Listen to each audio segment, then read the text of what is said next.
for having me chair this this panel with distinguished members.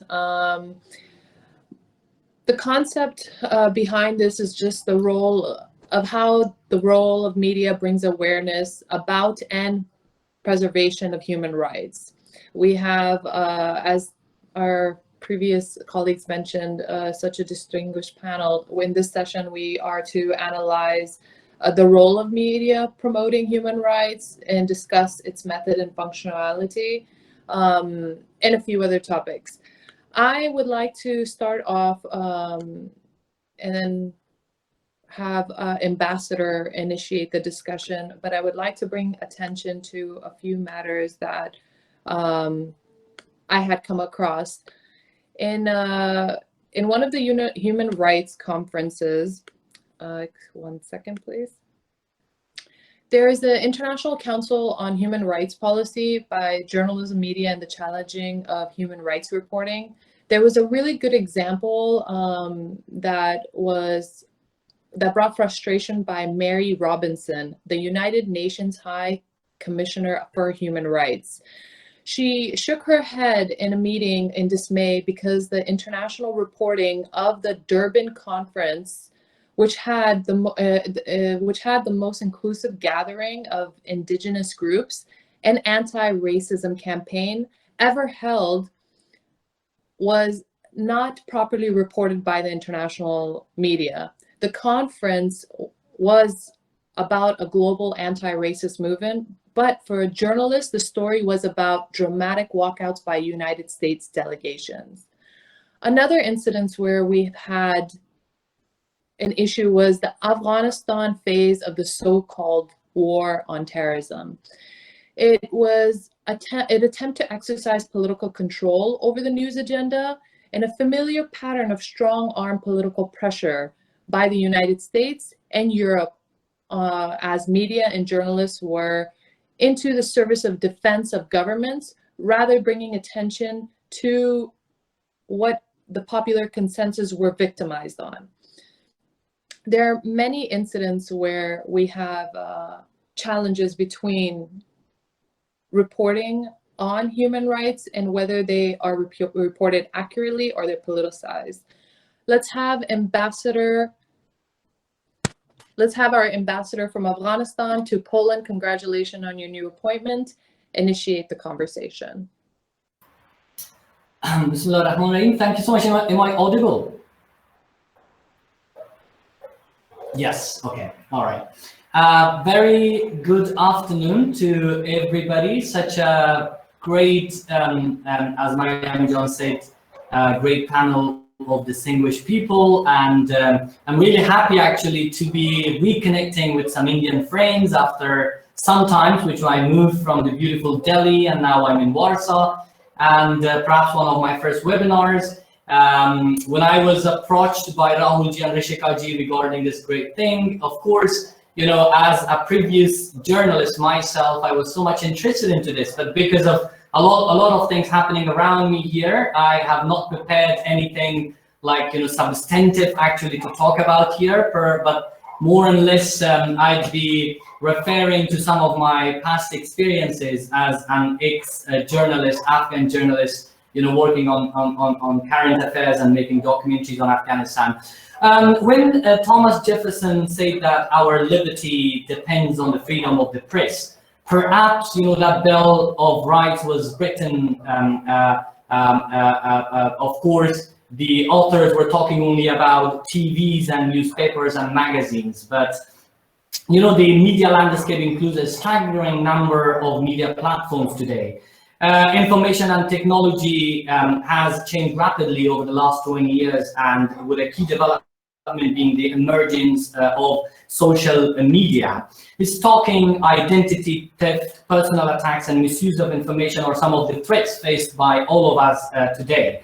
Sometimes, of course, the users themselves are to blame as they share content that should not be in the public eye, but, you know, that really refers to the social media in particular. As Mariam John pointed out too, I mean, to a lot of incidents when I was working as an ex-BBC journalist, of course, I myself sometimes, we were dragged into a line because we say that a journalist is literally walking on a sword. So it is, that each side that you go to, actually, it might hurt you. So that's why, based on the ethics of impartiality, balance, and respecting the privacy, I think these were the common things and the principles that we were adhering to for balanced reporting. However, today, when you look at the current situation, I think the biggest question is that how do media set agendas for people and for the human being? And no one actually can ignore the importance of that and the influence that they can make into our minds. And I was reading, a book a long time ago about orchestrating consensus, which was about, how the media does actually three things, which mostly actually may undermine the rights of the individuals. Number one, which is a point of concern even for people in Afghanistan, is the income that the media actually receive, because that is a very important part, that how they set agendas based on that. So a lot of course, we have got independent media around the world, and then we have got government funded media around the world as well. So that really depends which media we are talking about today. The media is generally believed to influence the people, and that is called as media effect. We all know that. But media does what media does is, as a gatekeeping and controls actually the information we receive, and they set the agendas today. So what we call it as framing, like who is the good guy and who is the bad guy. So that also makes the job of many journalists and many independent journalists quite difficult. The cultivation part is when people get lost between the reality and what they watch on TVs, or what they read in the magazines, what they read the reports, and the persuasive journalism. I think like the title that by me is another tool which is a very challenging thing for the world that we are living in today, because you see a lot of information, you receive a lot of information, then you don't understand that which one to receive and which one not to. I think the bottom line, again, as I say, for me as a former and ex-journalist, has always been to protect the rights of the individuals, but also to not to actually cross the line, which has always been a red line for all of us, and I'm sure it is for the people in living in 21st century as well. So it has been said that the information is power, but without the means of distributing information, people cannot harness its power. One positive impact of social media is, especially in social media, because a lot of us, we talk about the other mainstream media, but we forget that social media is there and it is impacting our life more than anything else. So that's why the impact of the social media is in the distribution of information in today's world. Platforms such as Facebook, Twitter, and others have made it possible to access information at the click of a button. But at the same time, it is also making it quite difficult for all of us, because it could harm our reputation, it could do defamation, it could do a lot of other things, which the follow-up is quite difficult actually. How? Because there is no law to protect that. When I was reading about this topic today, the question I came across, a lot of articles have been written by a lot of people, and then the question was that in the next decade, will public discourse online become more or less shaped by bad actors, harassment, trolls, and overall tone of gripping distrust and disgust? Because that is, again, a line which you don't understand. That will it, or you, as the beginning, as they said, that is it a conflict between the reporting by media or protecting the rights? So it's impossible to avoid a media influence, but by understanding, you can, what I, as a takeaway, what I have always found out is that, it is impossible, of course, at this scenario, because the conflict between the reporting and media and protecting the rights is, as I said, like a sword. But what you can do is, you can always win it back and seek a balance of view to view get a grasp of real life and the media. So as someone working, in the media previously, like 5 or 6 years ago, I think I always found it quite difficult and at the same time fascinating how to protect that, to report but not to report, but to protect actually the privacy of the people that you speak to. When I was working particularly about the report on the first Afghans who had contracted HIV, when I went back and I spoke to my editor, the first question was like, is it worth it? Like, should we publish it or should we protect the rights of the people who are in the report? Or the same thing I did, one on South Africa. So for me, the takeaway is that we need to, at the same time that we protect this line, at the same time we need to protect the privacy of the people, we need to respect the privacy, and we need to cross the line in a way to keep the balance of the ethics of impartiality, balance, and respecting the privacy of the people. So I think that is all from me. Of course, we have got really distinguished and really great people like Mariam John, who are, the faces of today's Afghanistan and today's Afghan journalists. So I'm sorry if I perhaps talked from here to there. I jumped in because today when I called Rahul Ji, I said, what do you want me really to speak about today? And he said, this. And I said, look, I'm in a different position today, but I could talk for hours and hours about, what I did in the past, but perhaps that is in the past and, I'm in the current situation. So now over to you, Mariam John, and in case if there was anything I could answer, I'm here at your service. Thank you. Thank you so much, Ambassador Qadri. It's really great for you to provide a foundation and your experience in Afghanistan, because it allows us to basically dive in how does media coverage affect conflict? How do human rights activists bring attention to the matters? We all know that conflict is pretty much inevitable, and media holds a significant impact on conflict, on shaping public views, on their attitudes, on perception, on the causes, on the consequences. And I think the best person to now bring into this discussion would be Professor Charlie Beckett. Professor Charlie Beckett is the founder of LSE's media think tank, a forum for public debate, research, and policy interventions on key issues of news and journalism. Please do bring us your input on the matter. Thanks very much. It's lovely to be here and to be talking to you all.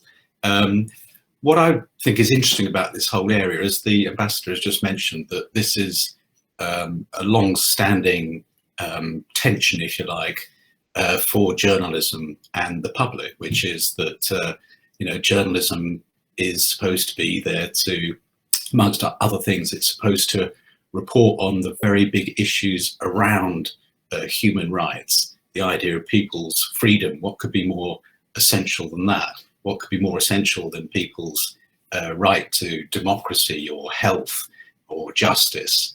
So these are all incredibly important issues, but they are innately very, very complicated, and they involve conflict. They involve conflict between very powerful people usually and other people who are not so powerful. So I think what's interesting about this is, again, as the ambassador suggested, things have changed. The media scene has very much changed. So on the one hand, we have this wonderful opportunity for people to speak out about their desire for human rights in ways perhaps that mainstream media has not always been able to do, especially in countries where mainstream media is more constrained. It's allowed people to campaign around human rights issues as well. And so how does the media respond to that? Because on the one hand, there is also a lot of disinformation or misinformation online, and there are people propagandizing around these issues on both sides, on the side of the powerful and on the side of the people demanding rights. So there's a kind of new role, perhaps a more complex role for journalists to, in a sense, negotiate that and help the citizen, the reader, the user, to understand what is going on. I also think there's been an interesting shift in what we mean by human rights. Perhaps 20, 30 years ago, when I started as a journalist, it was much more of a narrow field. The idea of human rights was seen as a very legal concept. It was, embedded in constitutions or human rights, United Nations human rights charters, for example. And in that sense, there was a kind of legalese about it. But of course, rights are innately political. They're about power and control and so on, and about ideology as well. And I think as this idea of human rights has spread, it's spread beyond those core ideas of, for example, whether you should have, the right to vote, whether you should have the right to fair treatment by the courts. And it became more about issues, for example, around gender, with the rise of feminism, or around ethnicity. And increasingly, it's become around social and political ideas as well. Do you have a right to be fed? Do you have a right to free healthcare? Even more recently, do you have a right to have access to the internet, because that's so important to people's lives? So I think this idea of rights, as it becomes much more broad and much more pervasive in our kind of political discussions, I think that that becomes more difficult for journalists to identify, if you like, a kind of clear-cut dichotomy between somebody who hasn't got the rights and somebody who has. It becomes, if you like, part of normal political reporting. And that brings me to, I think, the other big change that we've seen over time, which is a bit depressing, really, which is that in many ways, I'm very optimistic when I look at countries like India, for example, and I can see lots of new forms of journalism. I can see lots of new news organizations, some of them very campaigning, some of them absolutely focused on the idea of people's rights and political struggle. And I find that encouraging. At the same time, we can see that social media has helped journalists. It's helped them to get past conventional censorship. It's enabled them to find new ways to connect to audiences and also to listen to audiences. So again, optimistic. But depressingly, certainly in the last 5 years, the more authoritarian trends within governments, within leaders around the world, we've seen how they have, we've seen a rise of populism, we've seen a rise of authoritarianism, and we've seen those political leaders use the same technologies that could allow people to speak out about human rights and that could allow journalists to report better on human rights issues. Well, we've seen those authoritarian leaders use that technology to constrain. And we've seen how that they've managed to reassert their control, sometimes in very traditional ways. We've seen around the world where journalists are increasingly persecuted, literally attacked, or having their living taken away by authorities such as the state. And also perhaps in a more sinister way, we've seen a strategy being adopted around by authoritarian governments, especially often around these kind of human rights issues, where they do not want to have a normal debate. Instead, they attack the news media. They also attack social media, frankly, and they exploit social media to spread misinformation, disinformation, and propaganda. And I think in many ways that's the most worrying trend. And I think it's a genuine issue in a country like India, which, as I said, has massively positive trends in some ways around media and politics and so on. But at the same time, we can see how there's an increasing problem around complicity of some journalism, and certainly pressure put upon journalism, and an undermining of journalism credibility. Now, you can decide. You live in India, for example, and people who live where they live can decide whether that's deserved, whether mainstream journalism is retaining that core principle of independence and the idea of speaking out for the public, on behalf of the public, on these issues.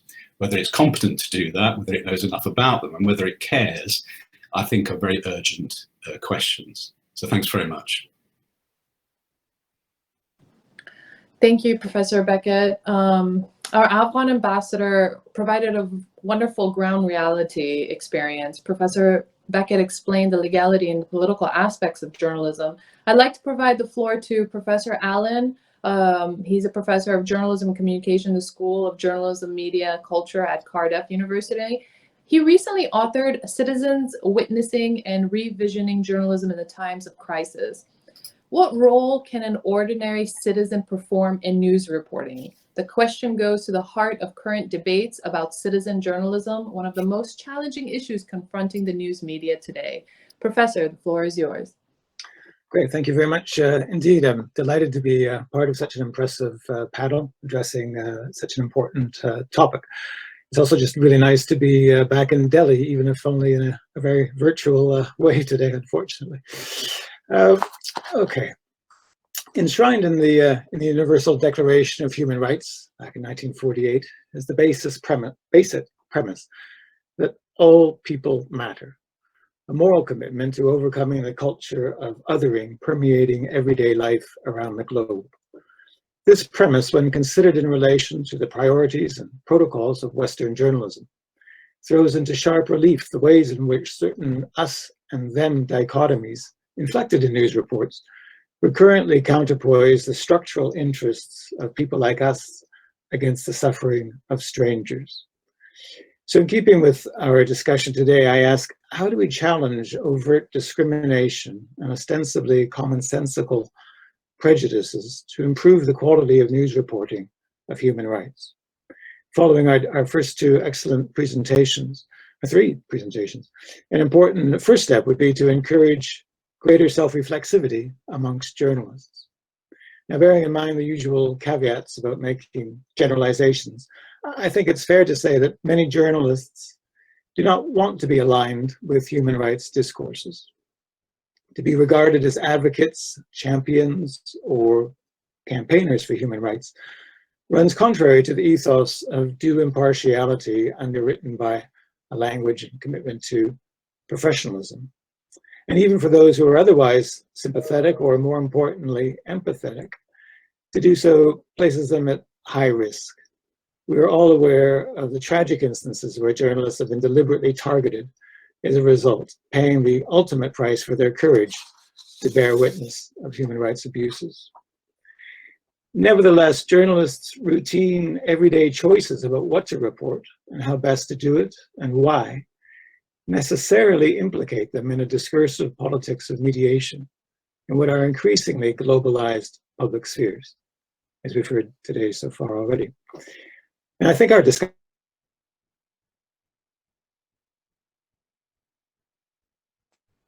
are blind spots in news media coverage, whether the outcome of deliberate decision-making, such as in response to external influence being imposed, or in response to commercial pressures, or even at the other end of the continuum, accidental mistakes and ad hoc decisions, neglect, or oversight. Tacit, taken for granted rules of inclusion, and thereby, by definition, exclusion, consistent with institutionalized norms and values and routines, can be thrown into sharp relief this way. And these imperatives are becoming ever more pressing as we struggle to find positive ways forward during this global pandemic. Here I am reminded of the media theorist Marshall McLuhan's bold declaration in the 1960s that electronic technologies were abolishing space and time in a global embrace, to use his turn of phrase, one promising to transform, and I quote, the entire human family into a single global tribe. The globe is no more than a village, he insisted in his book, Understanding Media. Electric light speed in bringing all social and political functions together in a sudden implosion has heightened human awareness of responsibility to an intense degree, end of quote. Now, given that this image of a global village was being celebrated decades before people became accustomed to social media in their everyday lives, it prompts us to question the extent to which we have lived up to this ideal today. Scholars may prefer to use the phrase global public sphere rather than global village as a normative measuring stick of sorts. But the pandemic has shown us precisely how and why the structural inequalities endemic to globalizing digital divisions are causing such dreadful human suffering. While our human awareness of the plight of others has been heightened by global media, as anticipated by theorists like McLuhan, it is readily apparent that our responsibility to act, to bring pressure to bear, to intervene, to relieve this suffering, has not been realized to a commensurate extent. I say this at a time when here in the UK, the Conservative government has announced it is breaking its election promise and will now proceed to cut the foreign aid budget at a time when developing countries are desperate for financial support to cope with the ravages of COVID-19.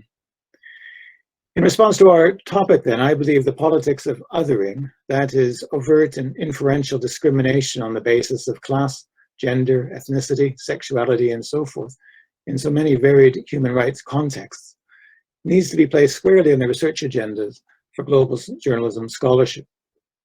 This is, well, here I would pause and just to echo what Professor Beckett was saying about how this now invites us to kind of revisit and rethink what counts as human rights in a digital age. This point was brought home to me earlier this month when I served on a judging panel for Amnesty International's Media Awards. And in looking through the different entries and involved in a rather lively discussion with my fellow panelists, it became very apparent just how multi-accentuated that conception of human rights has become. And I think this is really an important conversation to be advancing as we really have to kind of, I think, interrogate sort of our familiar assumptions and rethink anew about different ways that human rights resonate or fail to do so in these very digital contexts. And I think this is as true in democracies as it is for non-democracies. Any textbook definition of democracy is likely to recognize the centrality of journalism, but recent years has shown us why the integrity of either cannot be taken for granted. Why is angry, hyper-partisan news reporting and commentary so popular with certain audiences accessing social media platforms? Do journalists' professional conceptions of impartiality, balance, and fairness need to be recalibrated for a digital age? How do we best equip journalists to cultivate a diversity of sources, alternative ways of storytelling, creating spaces to hear first-person testimony, the lived materiality of experience in their own words about human rights abuses?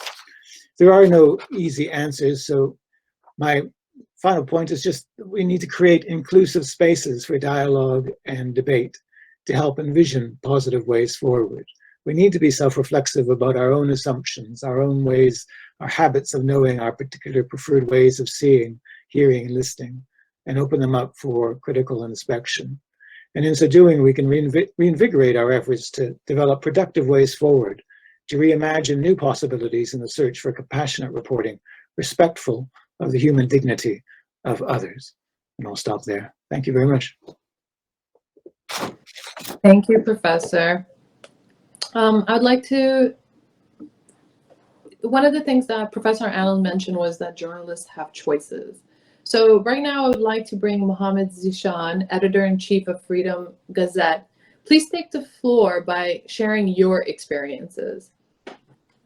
Thank you so much for having me. It's an absolute pleasure and honor to be part of this extremely illustrious panel.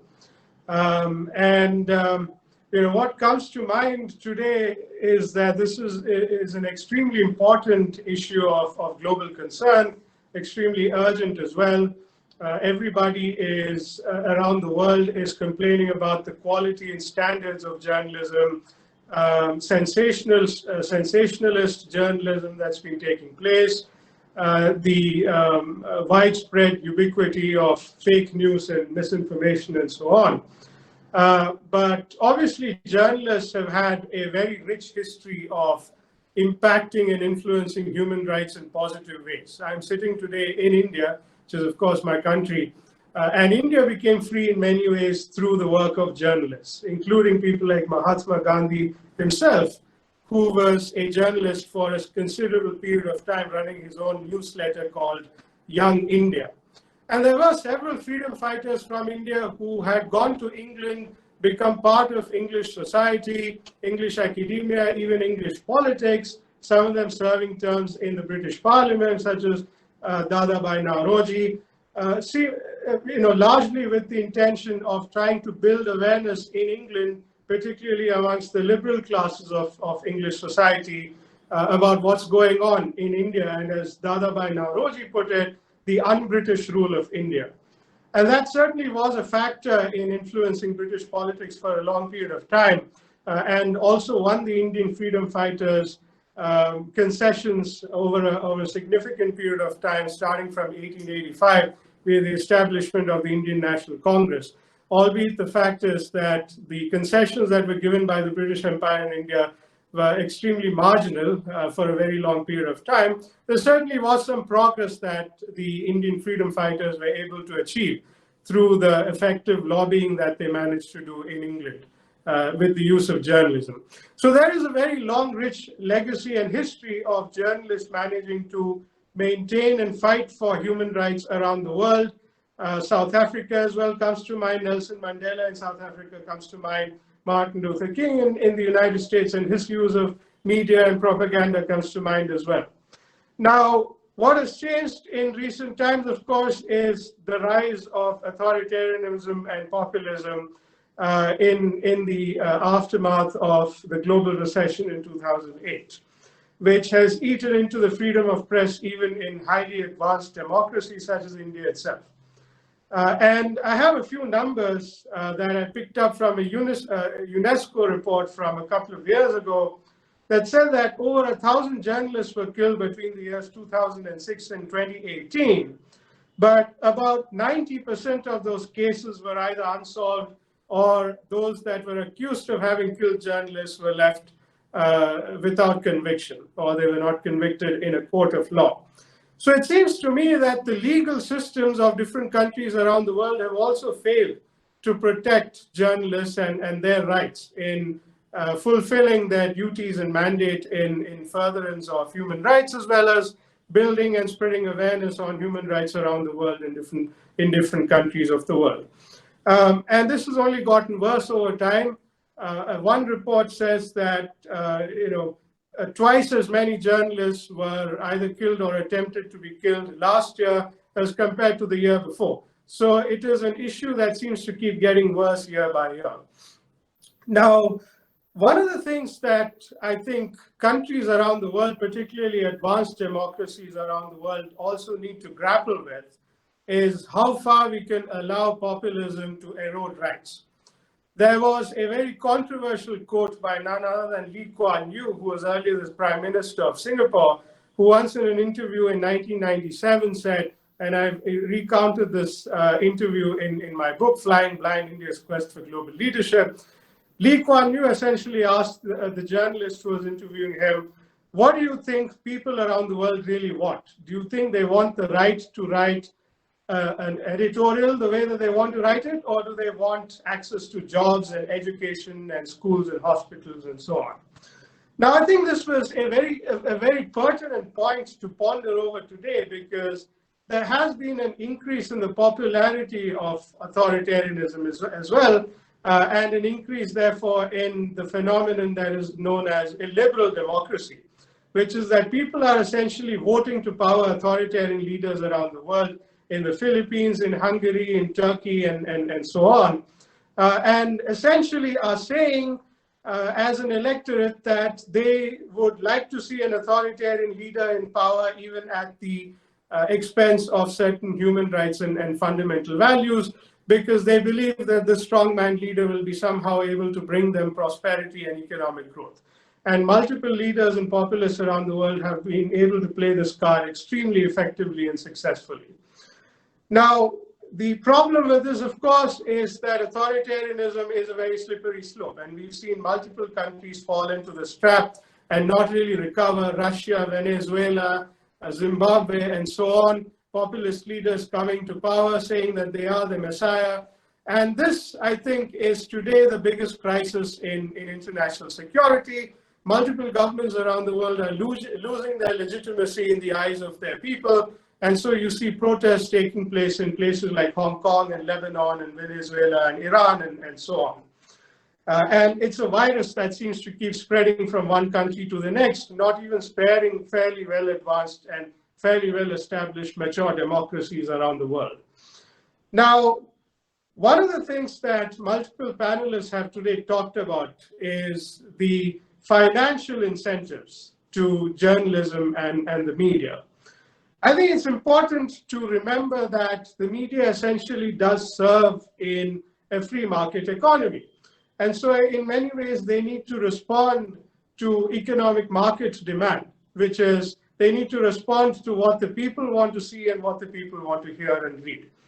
That sometimes in societies around the world means that the media has a vested interest in furthering the confirmation biases of the majority, putting forth majoritarian views of the majority, stoking tensions, inflaming ethnic nationalism, and so on. And we see this in the form of yellow journalism and misinformation and propaganda around the world.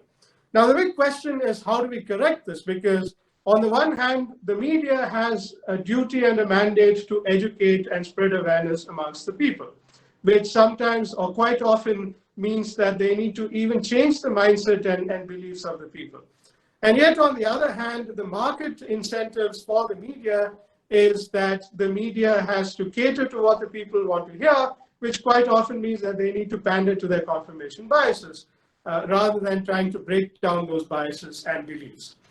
This is a question that is very, very difficult to answer. And Mariam asked me about my own experience running the Freedom Gazette. One of the great challenges is in raising funds for news that sometimes people do not want to hear about, very dreary, boring policy issues that nobody wants to talk about, far flung from much more sort of soap opera style yellow journalism that goes on in the mainstream media, particularly on television in countries like India as well as other countries around the world.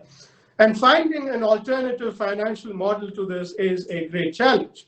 And in some sense, the challenge, I think, is in treating the media and treating journalism as a public good, and thereby trying to build some kind of a model that would bring in funding from a wider cross-section of society, minorities, foreign expatriates, immigrants, people on the fringe on either side and so on, so that we are able to, in some sense, as an industry, reflect a broader cross-section of views that exist in society today, both in the country that we live in as well as outside of our own countries. So with that question to ponder over, I would like to thank you all very much for having given me this opportunity, and I would like to conclude my opening remarks. Thank you, Mariam. Thank you so much, Zishan. It's great how we've ended with you, and it goes right back to my initial point, how Mary Robinson talked about journalists focusing more on headline makers rather than what actually does take place. And one of the interesting factors that the Universal Declaration of Human Rights was adopted by the UN General Assembly has just turned 73. And Mohammed and Nishan just talked about journalists have a duty to report what people want to hear and what they want to read. There is an interesting time right now in Afghanistan, since we're talking about human rights, where journalists are actually a target, and there is a constant assassination attempt on their lives. Now, this is an interesting arena because journalists are always under threat in many conflict areas, but this time they're just a direct target in the sense where insurgents or enemies of the state find it as a mechanism of public relations for them. I'm really interested to hearing the perspectives of both of the professors, and it doesn't have to only be related to Afghanistan. It could be with any of the countries that you may have studied or you have experience with, to provide your perspective on how the current changing times is affecting journalism in regards to security. And Mohammed Nishan mentioned so well the economic perspectives. Being in a conflict zone brings a lot of money in regards to dramatizing the headlines. Is this the right way of going forward in reporting? Is this the right way of bringing attention to human rights? Since now the Universal Declaration of Human Rights has just turned 73, is this a time that we should actually reflect back? Should we review it? Is this something that should be a discussion or not? Professor Allen or Beckett, whichever wished to go first. After you, Stuart. After you. Yes, sir. I'm quite happy to let you go first. Thank you.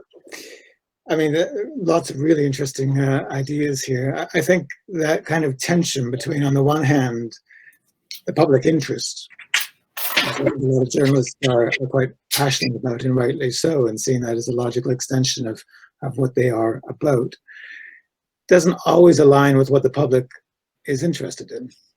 And I think that kind of tension there between the public interest and what the public is interested in helps to kind of explain some of these factors.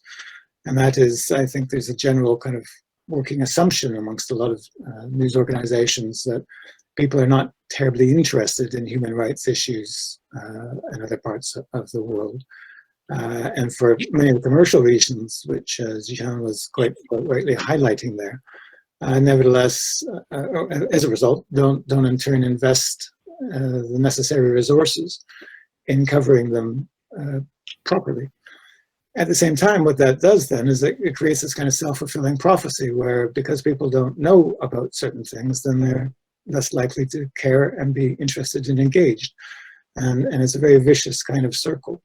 So I think what we have to do is try to break through that circle. And I think that in part means thinking about how we can pluralize conceptions of human rights, how we can make the case for them in the basis of everyday contexts, how we really do kind of think about how things are being recalibrated in a digital age, and look to see where that is actually happening on the ground. And if you look, for example, I'll just wrap up here very quickly before I hand over, in Syria, for example, where if we were relying on the professional journalists to tell us what was happening on the ground in Syria, we would not know nearly as much as we do on the basis of what's happening from ordinary citizens who, in such circumstances, have somehow found the presence of mind to say, well, I'm here, I'm not a journalist, probably never thought of self-identifying as such in those terms, but nevertheless feel a degree of responsibility to somehow try to bear witness to what's going on around them for the benefit of distant publics. And I think that kind of democratization of our conception of the journalist is really an important step forward. But that's not to deny for a moment that there are real problems with that, questions of verification and ensuring that we are verifying what we have, that we can authenticate it, that we corroborate claims and so forth. And that's becoming increasingly difficult to do, mainly because the people who are trying to stop that from happening are becoming increasingly savvy and finding ways to disrupt and curtail it. So that's at that level, I think, where we're seeing many of these tensions play out, and unfortunately, and often very violently so. I'll pass over to Jeremy. Yeah, thanks, Joe. Yeah, I think what's interesting here is that there's a kind of contradiction, in a sense, Mariam, in what you're suggesting, which is, on the one hand, we're saying that when there is a powerful and controversial human rights issue, and also, as you suggest yourself, just generally, there should be more of a discussion around what we mean by human rights, whether we need to reframe them. There's a kind of contradiction because, on the one hand, I mean people are interested in those issues. They want the attention of the public. They want the public to pay attention either to the specific abuses of human rights or to just the debate around them. Now, to get people's attention for this has always been incredibly difficult. Human rights, almost by definition, don't always apply to everyone all the time. And so to get people's attention to them, you have to, in some senses, sensationalize it. You have to say, for example, the conflict in Syria or Afghanistan is extraordinarily violent and damaging, and real people are being hurt. Look at these awful things, to get people to pay attention. And then perhaps you can talk to them about, I don't know, the politics or the diplomacy around them. Now, this was always very hard to get people's attention, and it's a million times harder now, because people have got so many alternative things to do in their kind of attention lives. Everything from, playing games to being on Facebook or WhatsApp or something. So many different sources, so many possible things that they could be paying attention to, even serious ones. There are so many human rights stories around the world. And so what the good news, I suppose, is that you're still getting something, for example, like the Black Lives Matter movement in America around a particular incident, which could have just been reported as an incident. But social media and campaigners were able to mobilize attention around it in a very dramatic, in some ways quite sensational way. So they're at least able to get people to pay attention where the mainstream media wasn't. But then what do you do when you've got that attention? You can't keep people's attention all the time on a specific issue. At that point, I think you have to think much more about influence. And it may be that you don't need to get everyone's attention in a kind of thin way. It may be that you actually want to influence particular people. They may be activists or politicians or decision makers of certain kinds. And I think that's a very interesting kind of interface, because of course, certain news organizations are more influential with those kind of, whatever you want to call them, elites or change makers.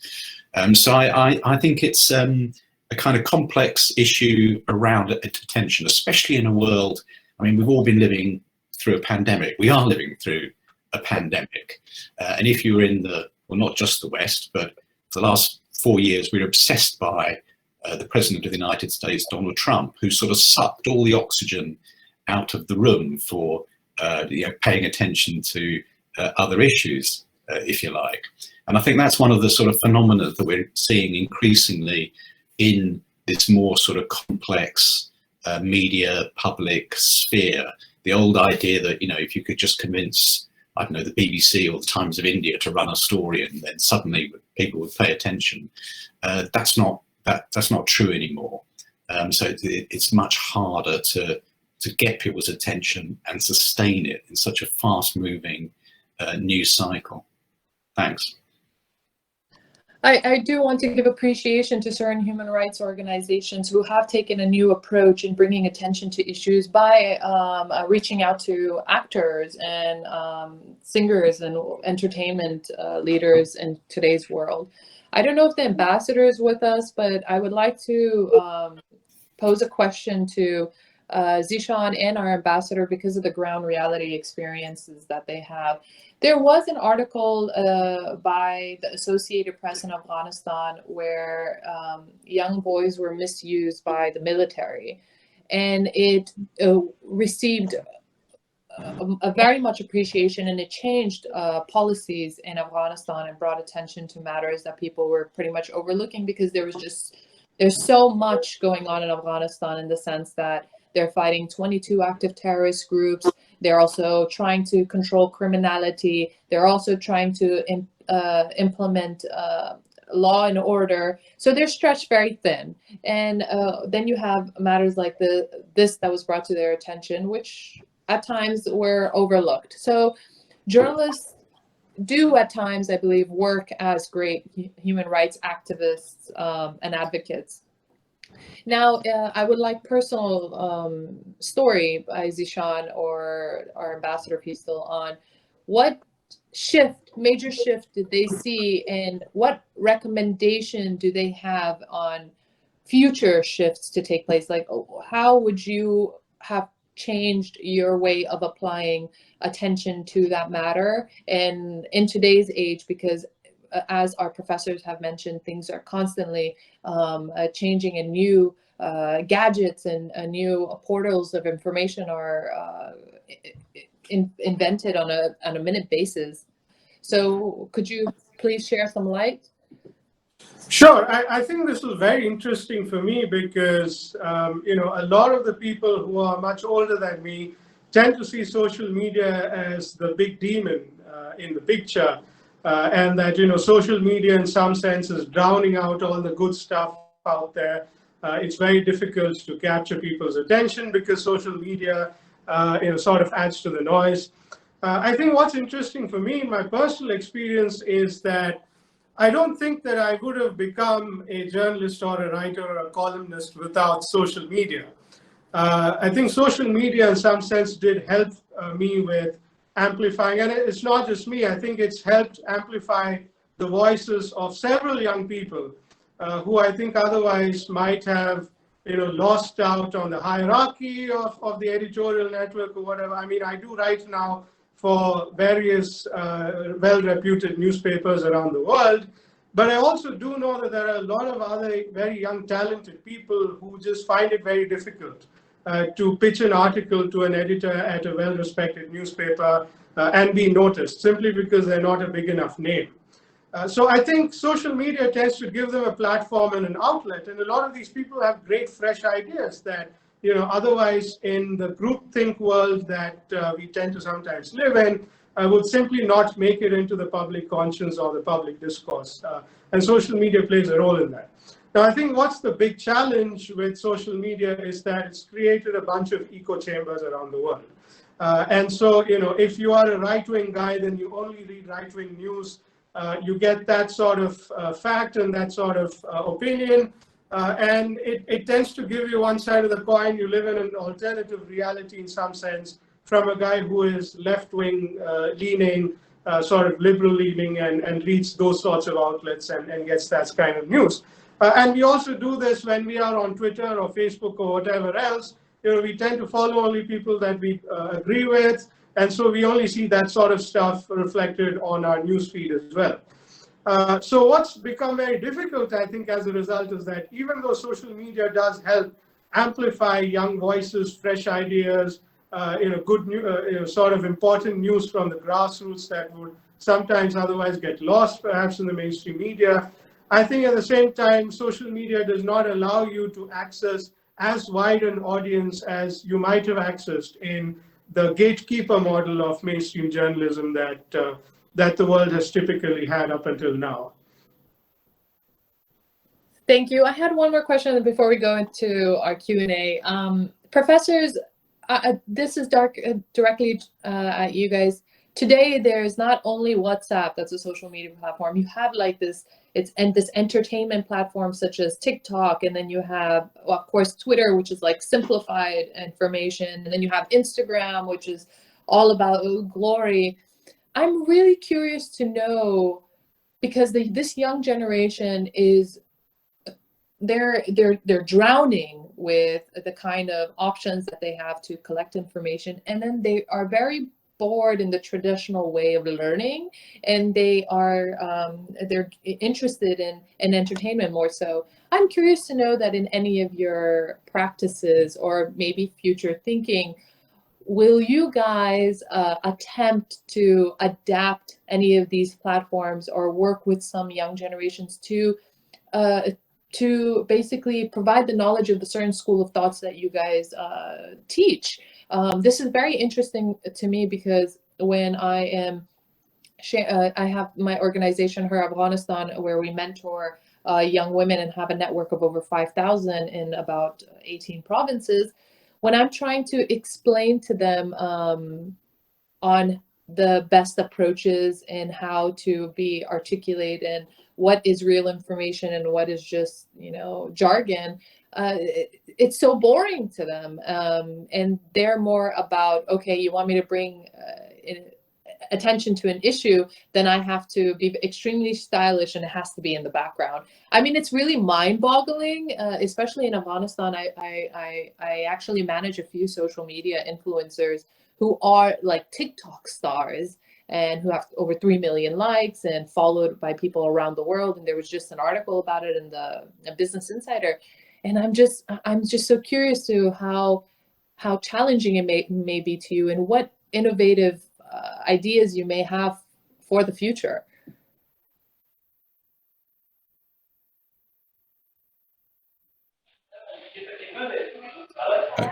I'll go first then if you like. I mean, Stuart's written a book on journalism, so there's more. But I think in a way, Mariam, what you're describing is something that kind of recycles, but each time it's different. Whoops, bit of noise there. It recycles, but it's different, which is that there's always a sort of a fear that the next generation will be kind of less interested in, you know, call it what you want, current affairs, real life. You know, we had the same thing with television. Everyone thought young people are just going to be watching television instead of taking an interest in politics. And the truth is that young people are still people, and they're still, the research evidence shows that they're just as interested in politics or economics or social affairs, often in perhaps a more diverse range of issues. They're interested in kind of identity issues, lifestyle issues, mental health issues. And you're quite right, they now live a different media life. So if you want them to pay attention to journalism about that, you have to do what you've done, which is, for example, mobilize influencers. And you know, the idea of an influencer, you know, it's kind of easily derided if all they're doing is makeup. But in a sense, they operate a bit like the tabloid media, the popular press, which mainly dealt with things like football and celebrity, but also reported on politics. And it was a way of connecting to the vast majority of people who are not super interested in human rights and politics. It's very unusual to be like me or perhaps yourself, deeply interested in these issues.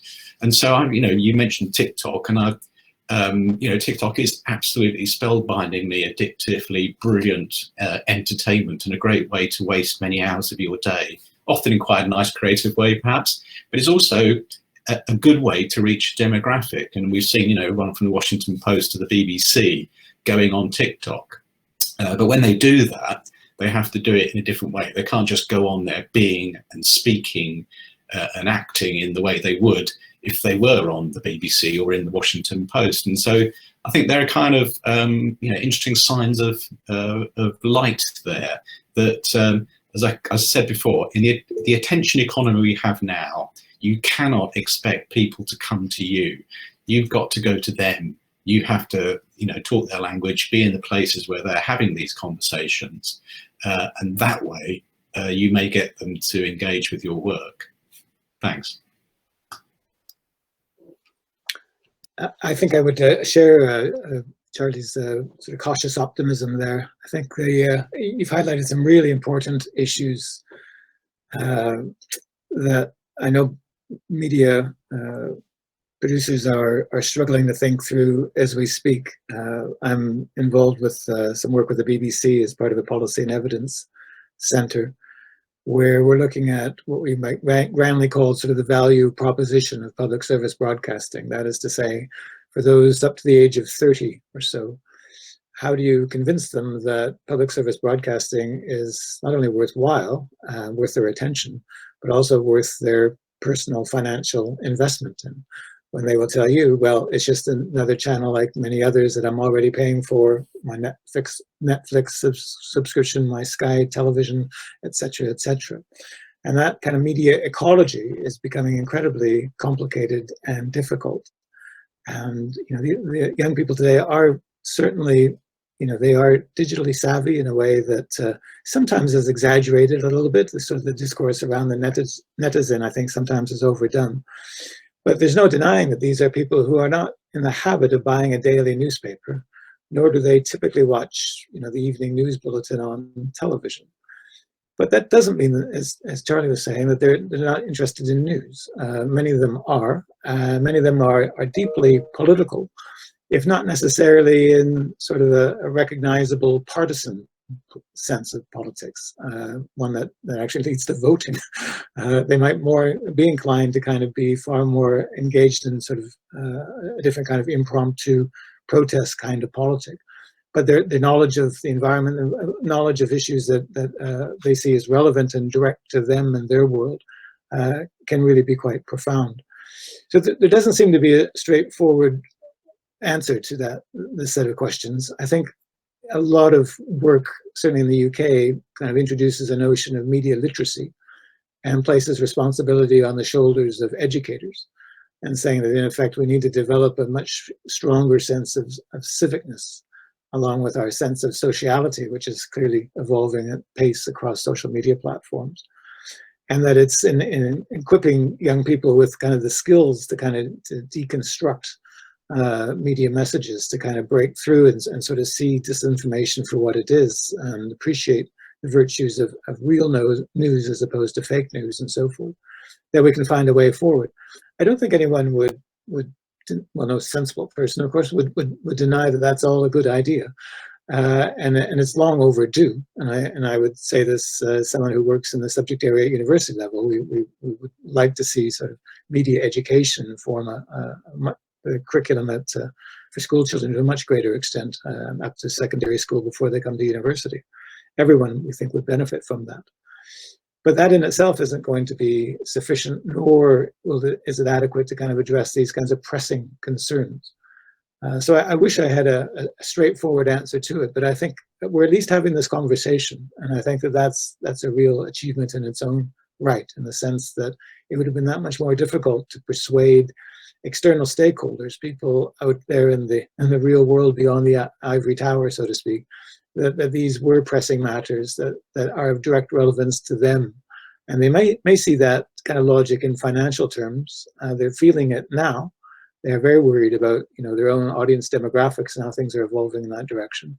So we have to kind of seize the moment and contribute to creating spaces for these kinds of discussions to transpire. Thank you.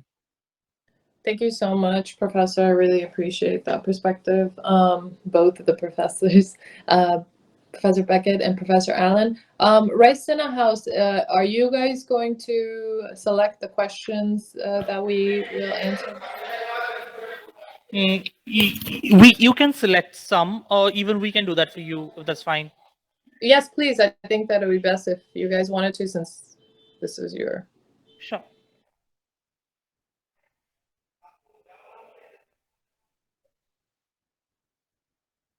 So we do have a question by Nikita. Nikita asked to the concerned panelists, the weaponization of media by state actors in recent times influences what we see and our view around the world, sometimes pushing behind certain important agendas, such as human rights violations.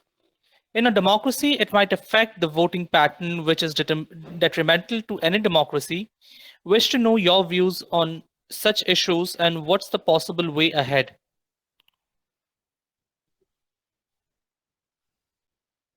Nishan, would you like to start off with this question? Sure. I mean, it's obviously a challenge. I mean, on the one hand, of course, we talk about how social media has kind of democratized the media space a little bit, giving space to young and upcoming folks and fresh ideas and so on, which would not find space in the mainstream media. But at the same time, mainstream media has also, in some sense, been co-opted by state actors, governments, essentially. And this, I think, is true not just of authoritarian regimes, but also, democracies, liberal democracies, as some people might call it. And it's not always done through intimidation. I think there is also the financial component that comes into play there. As I was saying earlier, I think, when the media is reliant on, say, advertising revenue from the government of the day, or are reliant on the government for information that the government can choose to give to media outlets that are somewhat more friendly to them, all of which, by the way, have happened in some countries around the world more recently, then obviously the media has a vested interest in some sense to be somewhat more pro-government or soft on the government. And this is a big challenge. The only way to get around this again is to somehow build a somewhat more inclusive financial model for the media space. There have been a few attempts, I think, in India that are going on that are trying to self-fund themselves through donations from the public. In some sense, as I said earlier, treat the media and treat journalism as a public good and make it free from, say, corporate interests or political interest from the government, and in some sense make the media the property of the highest bidder at the marketplace. It remains to be seen how sustainable these alternative financial models are. I think time will tell, but if there is a country that can serve as an experiment to this, it's probably going to be India, because India is just simply so vast and diverse. There is such a multitude of opinions and ideologies in India, and cultures as well in India, that you're always going to have the opportunity to build some kind of an alternative media outlet. And even if only 1% of India believes that they want to get their news from that outlet, that's still a pretty sizable number in absolute terms. So I think that's going to be very interesting. Perhaps the answer to this would be to have a multitude of voices in the mainstream media, a multitude of media outlets, not allowing, so to speak, a monopolistic or oligarchic setup in the media where one or two media outlets take up the majority of the market space. If you are able to find 15, 20 outlets that are able to jostle with each other, and each of them is presenting a different view or is giving voice to a different constituency within the population, then that probably is that sort of strikes me as the most practical way to get around this.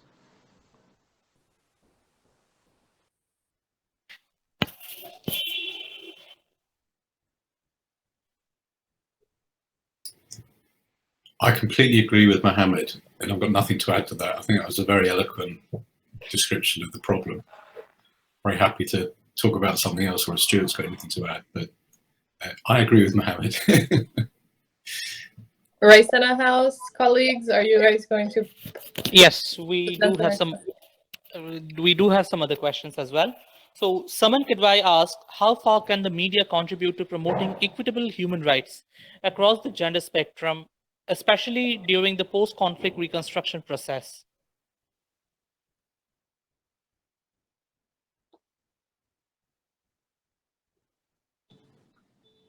Professors, Professor Allen, Professor Beckett, anybody? Yeah, well, happy to offer a sort of a short view on this. Here again, I think there's cause for cautious optimism when we look at the ways in which women are increasingly working within the media field, starting to be promoted to more senior roles to a much greater extent than has been the case in the past. If you step back and sort of look at this kind of trajectory over recent decades in many different countries, you see, it's extraordinarily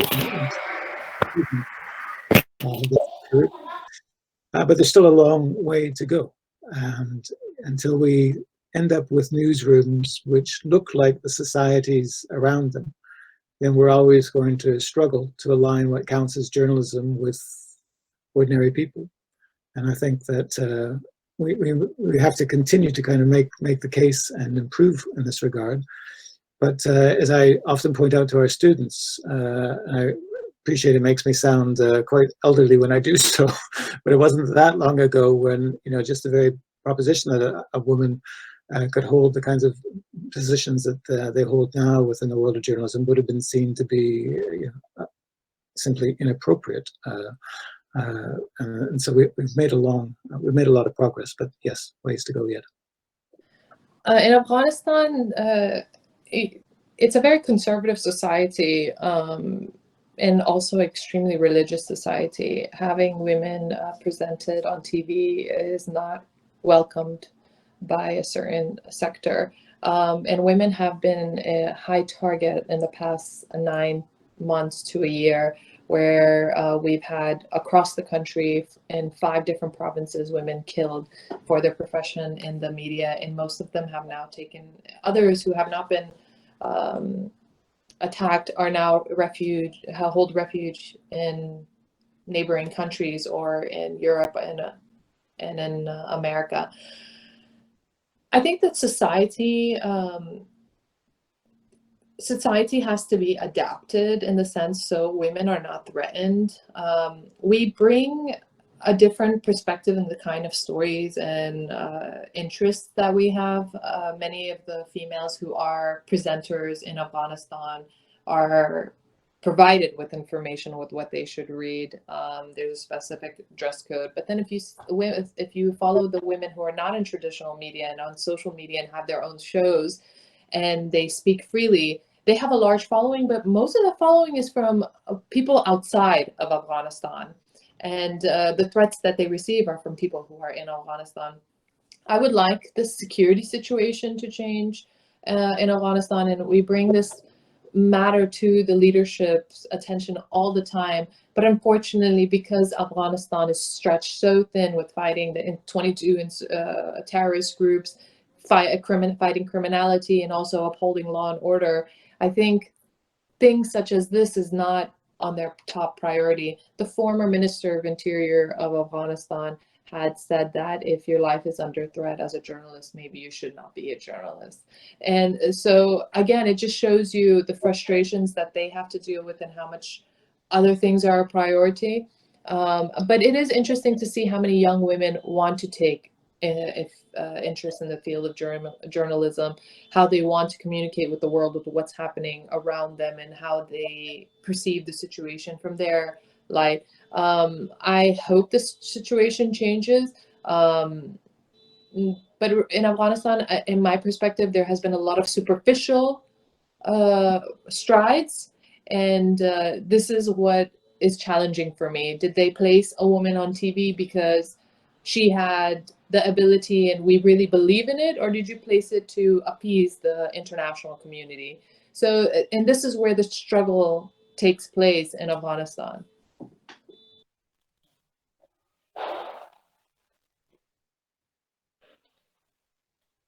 So we do have another question, and it is from Anusha Madhusudan.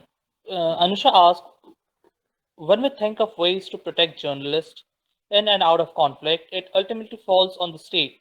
What is something that is lacking in the current machinery that states can do to promote democracy and safety for journalists?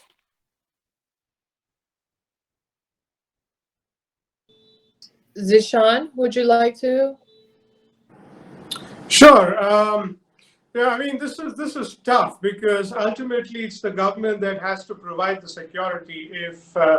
If we look at alternative sources of security or provision of security, then that leads to a kind of an anarchic situation. And so, in some sense, the journalists are beholden to the government for their security, and at the same time, they've also got to question the government and point out the flaws of the government or bring awareness to the violations of human rights that are carried out by the government and so on. And this is obviously a struggle. Now, I think what's probably going to be challenging to this is to see if there's going to be a way to bring an international response. Or an international way to respond to this. I don't mean that wherever you've got a government that is trampling on journalists, you send in the UN or the NATO, but I think that there needs to be some way to sort of build coercive tools that protect the rights and lives of journalists when they are attacked and attacked quite consistently by the government of the day in some of these countries. How do we do that? I'm not entirely sure how to do this. But when you think about it, you've got standards for everything from airline safety to vaccination, and these were all built by the UN and their various agencies and multilateral organizations elsewhere. One of the things that strikes me as being very interesting is that there have been regional organizations that have been able to build coercive response, not necessarily to protect the lives of journalists, but to prevent certain countries from falling into absolute chaos and violence as a result of authoritarianism. In West Africa, for instance, a few years ago in Gambia, there was a case where the incumbent president lost his re-election bid, and he refused to leave office. And essentially, he was forced out of office by a threat from the ECOWAS, or the West African Regional Organization, that if you do not leave office, then we will be forced to take action. And that proved to be credible enough because essentially a government or a country is reliant on their immediate neighborhood. And that seemed to be the way in which the West Africans were able to deter and force the president of Gambia to give up office after losing election, because he believed that if he continued, then he would no longer enjoy the support and credibility in the eyes of his neighbors, and that seemed to be strong enough deterrence to force him down. Now, if the US had issued a threat quite similar to that, would that be deterring enough? I think I would not be quite sure, because the US has tried it with other countries and it hasn't quite worked. Whereas when neighbors come together and they say that these are the standards that we want to hold ourselves accountable to, and when one of them actually does not meet those standards, then they hold them to account and essentially are able to correct matters. It doesn't happen all the time, but it does tend to happen sometimes. So I think a regional response perhaps might be more somehow interesting to me than a UN response, so to speak, or a top-down approach from the multilateral level. Thank you, Zishan. I think we've had enough of the questions. We've been on the panel for over an hour and a half. I will ask my panelists if they would like to make any closing remarks, and with that, we will end the discussion.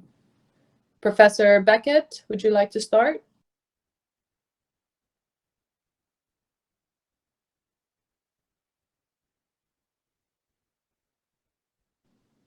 I think you're on mute. Sorry. Sorry, I just wanted to say thank you very much for giving me this chance to be part of this interesting conversation and to connect with people a long way from where I am in London.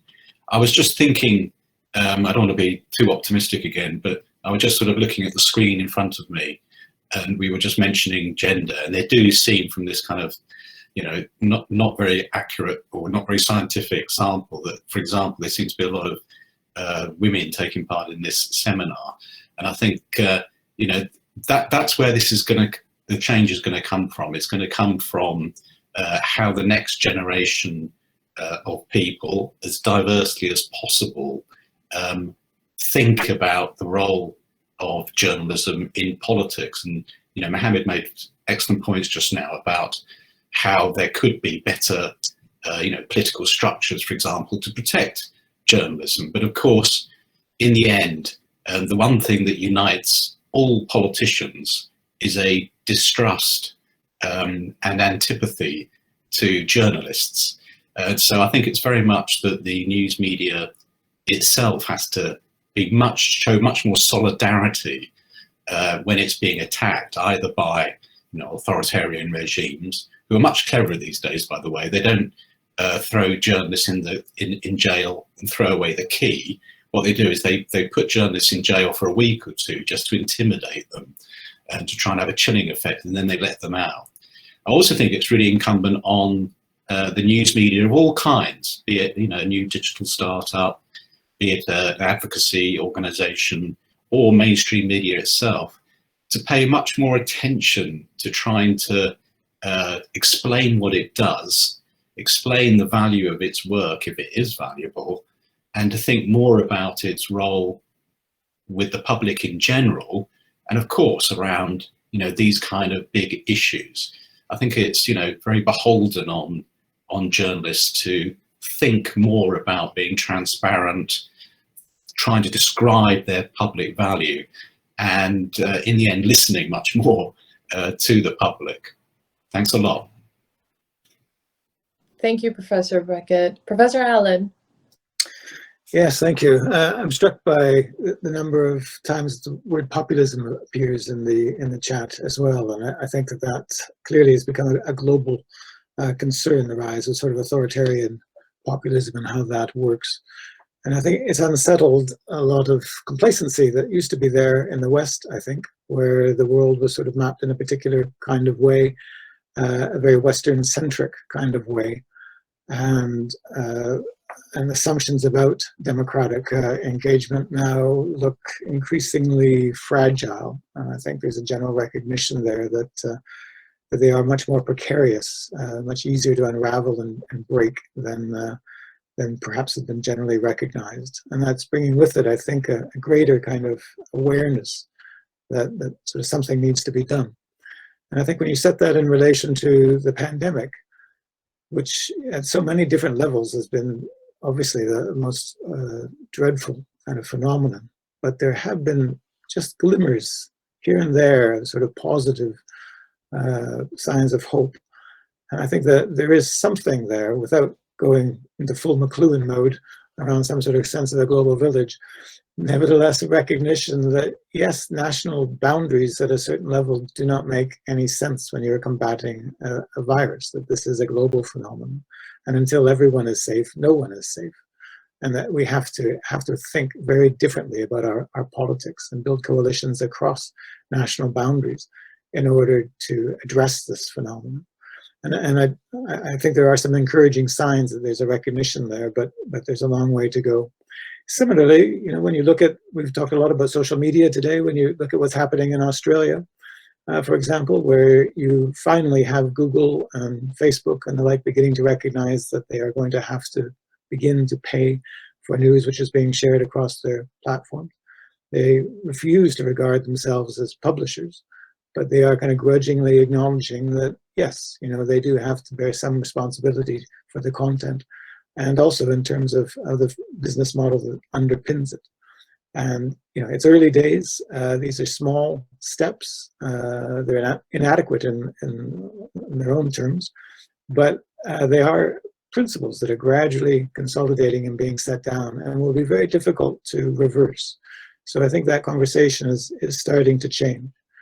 And I think when we're thinking about, you know, young people today, it's just, you know, the degree of activism that's there, the kind of political commitment, the determination to kind of affect social change and to stand up to authority is also just really very heartening. And again, it's you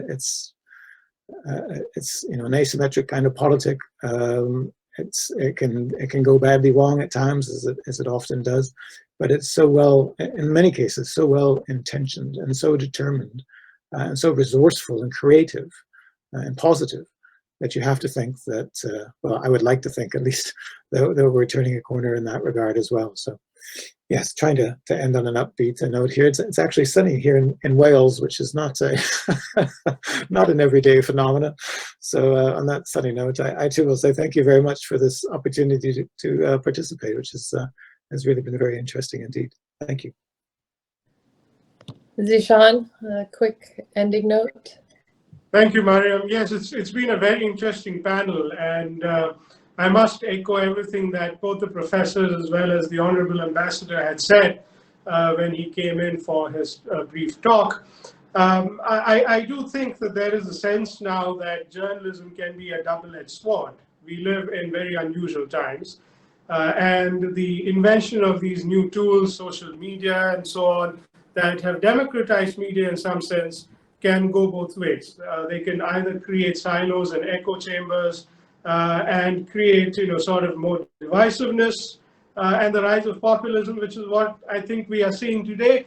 But at the same time, it can also democratize and give greater representation to you know, masses and sections of society that previously were not able to find representation in the gatekeeper model of journalism. I say gatekeeper because editors sometimes do behave as gatekeepers to those who are trying to get their voice out.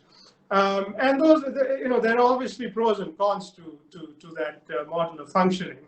But my optimistic notes would be that we do actually find ways to increase the representation of different sections of society, young and old, majority and minority, different genders and so on, and bring them to the forefront of public discourse.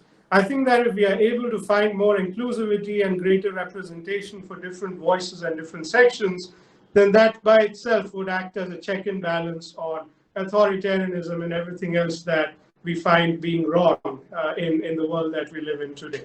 So on that note, thank you very much, Mariam. This has been wonderful. It's fairly interesting to see the perspectives of everybody. When I started out my work in Afghanistan, I entered behind the scenes working in communication for institution leaders, and then ending my profession in the government with the National Security Advisor. And when I had left, I just provided some feedback on the corruption level in Afghanistan, and it went viral because I was a woman. And that somehow forced me into working on camera now.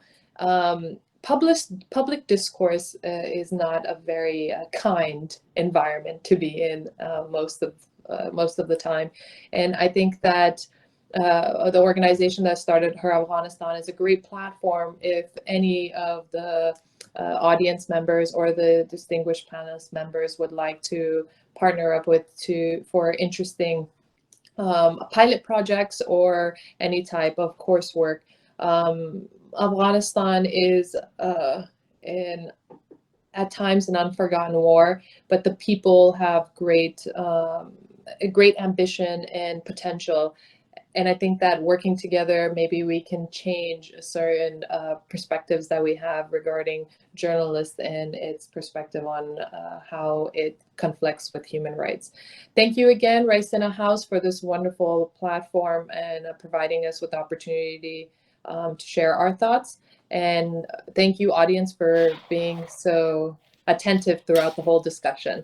Have a wonderful evening, day, night. Thank you very much. I would request Aishwarya to deliver the vote of thanks. Thank you, Rahul. Hi, everyone. With this, as we conclude yet another roundtable brought together by Raisina House, I would like to thank our esteemed guests, Ms. Mariam Bardak, His Excellency Ambassador Tahir Kadri, Professor Charlie Beckett, Professor Stuart Allen, and Mr. Mohammad Zishan for taking the time out and imparting with us the knowledge that they have honed and sharing their own enriching experiences. I would also like to thank everyone present and attending for making this session as interactive and intellectual as they did. I hope we have all learned a thing or two and we leave here with broader perspectives and more holistic understanding than when we joined in just a very short while ago. Thank you, everyone.